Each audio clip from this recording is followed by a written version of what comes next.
गुन्हेगारी जगताचा जो घेतो वेध तोच खरा गुन्हे शोध. सत्याचा शोध, अन्यायावर प्रहार.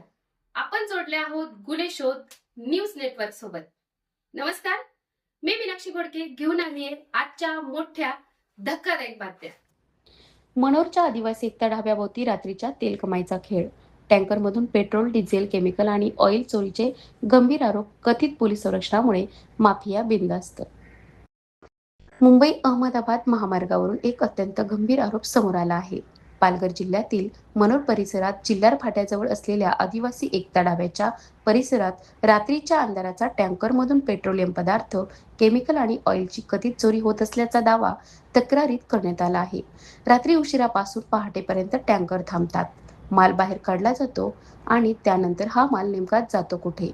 याच प्रश्नांची उत्तरे आता तपास यंत्रणांनी शोधण्याची गरज निर्माण झाली आहे. तक्रारीतील आरोपीनुसार विविध प्रकारच्या टँकरमधून petrol, diesel, chemical, oil, furnace oil आणि इतर पदार्थ बाहेर काढले जात असल्याचा दावा आहे.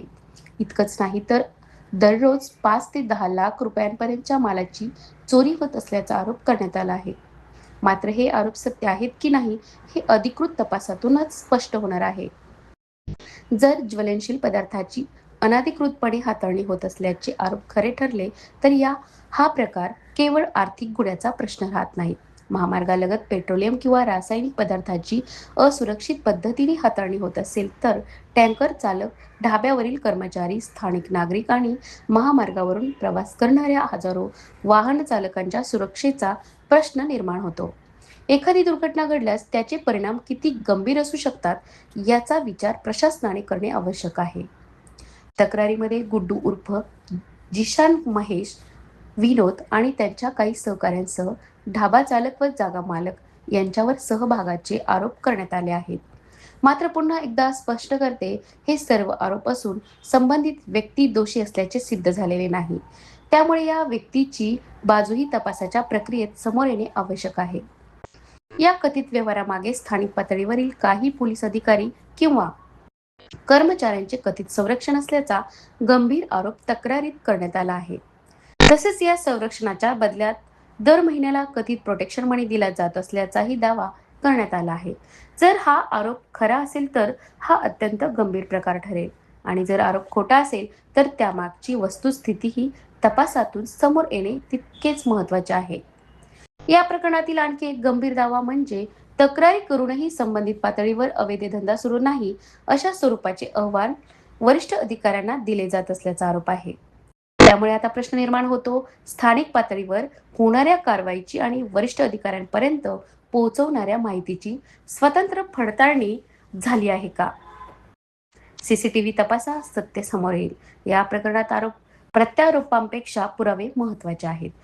त्यामुळे तपास यंत्रणांनी परिसरातील सीसीटीव्ही फुटेज, रात्री थांबणाऱ्या टँकरचे क्रमांक, टँकर चालकांचे जबाब, वाहनांच्या एजा नोंदी, वजन काटा पावत्या, पेट्रोलियम आणि केमिकल मालाची कागदपत्रे, जीएसटी आणि ईव्ही बिले, खरेदी विक्रीचे रेकॉर्ड, उपलब्ध डिजिटल पुरावे आणि संबंधित आर्थिक व्यवहार यांची तपासणी करणे गरजेचे आहे. प्रशासनासमोर मोठे प्रश्न. जर पेट्रोलियम किंवा रासायनिक पदार्थांची चोरी आणि अनधिकृत विक्री होत असेल तर संबंधित विभागांनाही या प्रकरणाची दखल घेणे आवश्यक आहे. पोलीस प्रशासनासोबतच महसूल, अग्निशमन, कर विभाग आणि संबंधित सक्षम प्राधिकरणांनी आपल्या अधिकार क्षेत्रात तपास करणे गरजेचे आहे. मुंबई अहमदाबाद महामार्गासारख्या महत्त्वाच्या मार्गालगत ज्वलनशील पदार्थांची कथित चोरी आणि अनधिकृत हाताळणी आरोप समोर येणे हे अत्यंत गंभीर बाब आहे. म्हणून आता प्रश्न एकच, आदिवासी एकता ढाब्याच्या परिसरात रात्री नेमकं काय सुरू असतं? टँकर तिथे का थांबतात? माल बाहेर काढला जातो का? तो माल कुठे जातो? त्याची विक्री कोणामार्फत होते? आणि सर्वात महत्त्वाचं, इतके गंभीर आरोप समोर आल्यानंतर यंत्रणांनी याची स्वतंत्र आणि निष्पक्ष चौकशी केली आहे का? या सर्व प्रश्नांचे उत्तर आता तपासातूनच मिळणार आहेत.